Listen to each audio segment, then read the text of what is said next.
اللہ اکبر اللہ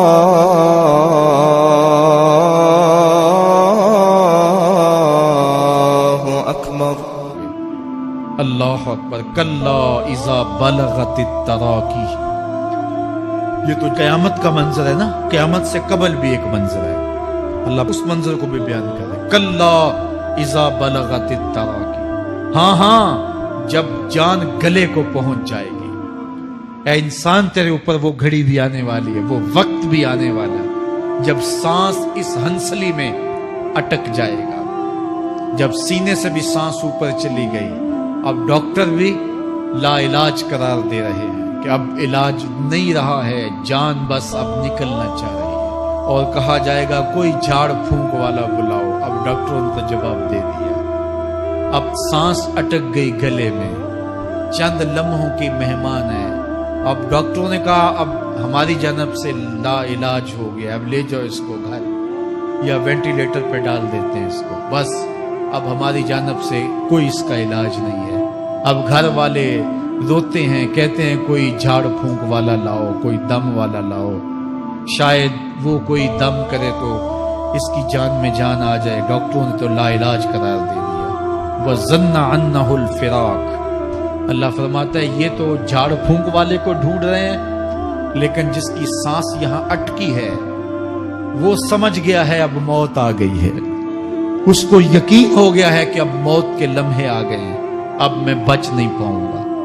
اب آنکھیں تاڑے لگی ہوئی ہیں، وَالْتَفَّتِ السَّاقُ بِالسَّاقِ، پنڈلی پہ پنڈلی چڑھ رہی ہے۔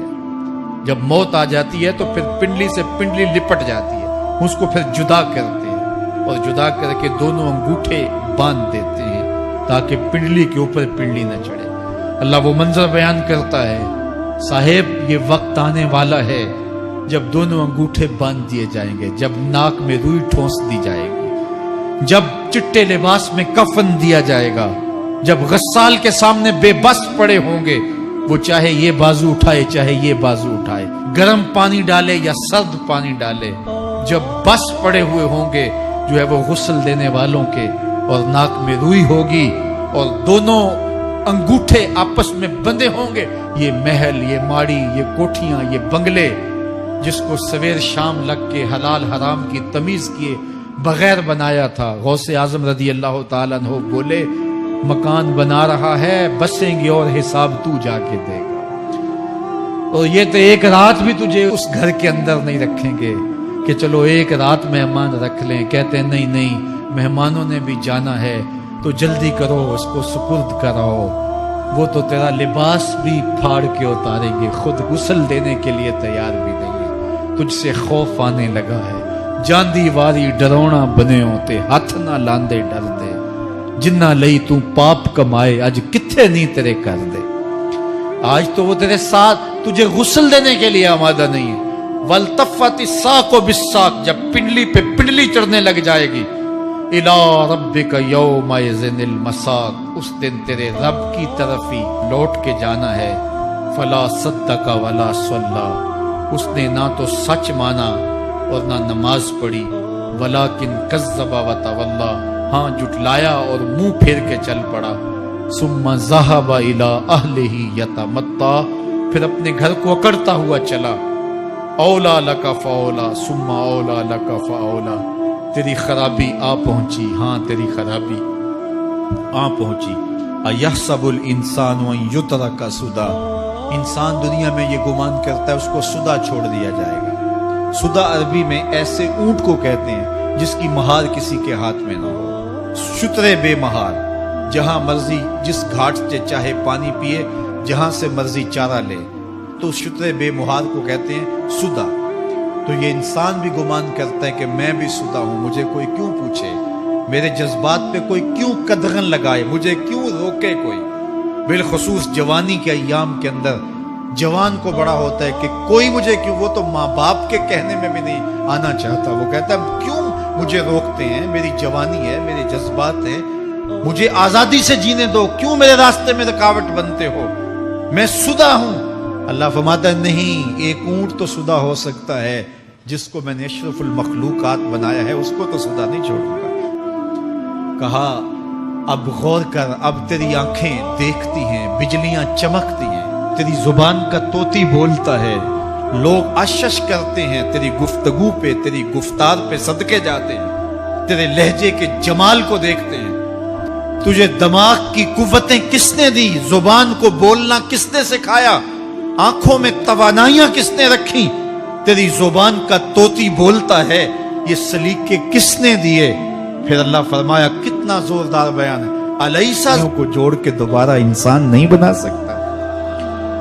کیا وہ دوبارہ تجھے کھڑا نہیں کر سکتا اپنے سامنے پیش ہونے کے لیے، جس کے حکموں کو تو نے توڑا ہے، جس کے فرامین کا تو نے مذاق اڑایا ہے؟ کیا وہ اتنا ہی بے بس ہے کہ اپنے حضور تجھے جو ہے وہ کھڑا ہی نہیں کر سکتا ہے؟ جس رب نے تجھے ماں کے شکم میں شکل دی، حضرت شیخ فرید الدین عطار بولتے ہیں، سانے کستی سلاتی می شود، ایسا کاریگر ہے مٹی سے بادشاہ بنا ڈالتا ہے۔ اس نے مٹی سے دارا و سکندر بنائے، اس نے مٹی سے جو ہے وہ رستم و سہراب بنائے، اس نے مٹی سے کیا کیا بنا دیا جو مٹی سے بادشاہ بنا سکتا ہے، جو نطفہ رحم مادر سے جو ہے وہ شکل اور صورت اور رنگ اور جمال بنا دیتا ہے۔ تیری صورت نکھرتی ہے، تیرے ہونٹ گلابی ہیں اور تیری نرگسی آنکھیں ہیں، تیرے ریشمی بال ہیں اور تیری خوبصورت رنگت ہے، تو چال چلتا ہے تو لگتا ہے قیامت چل رہی ہے۔ جس نے اتنی خوبصورت شکل ماں کے رحم میں بنائی، کیا وہ ہڈیوں کو جوڑ کے دوبارہ انسان نہیں بنا سکتا؟ وہ دوبارہ انسان بنائے گا اور پھر تجھے اپنے حضور کھڑا کرے گا۔ اور ایک حدیث میں آتا ہے، اللہ بندے کو اپنے حضور کھڑا کرنے کے بعد اپنے سامنے سے ہٹنے نہیں دے گا جب تک 5 سوال نہیں پوچھ لے گا۔ ان عمرہ ہی فیما افنا ہو، اس کی عمر کے بارے میں پوچھے گا، کہاں ضائع کی؟ میں نے تجھے زندگی دی، 60 سال 70 سال 40 سال 50 سال، اس زندگی کو کہاں گزار کے آیا ہے؟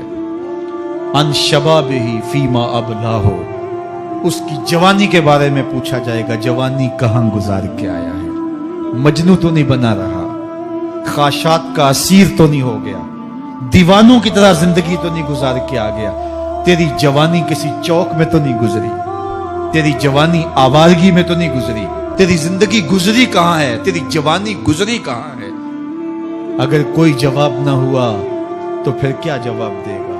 اور وہ کتنا خوش نصیب ہوگا جو کہے گا، مالک میری جوانی سجدوں میں گزری، میری جوانی قیام میں گزری، میری جوانی رکوع میں گزری۔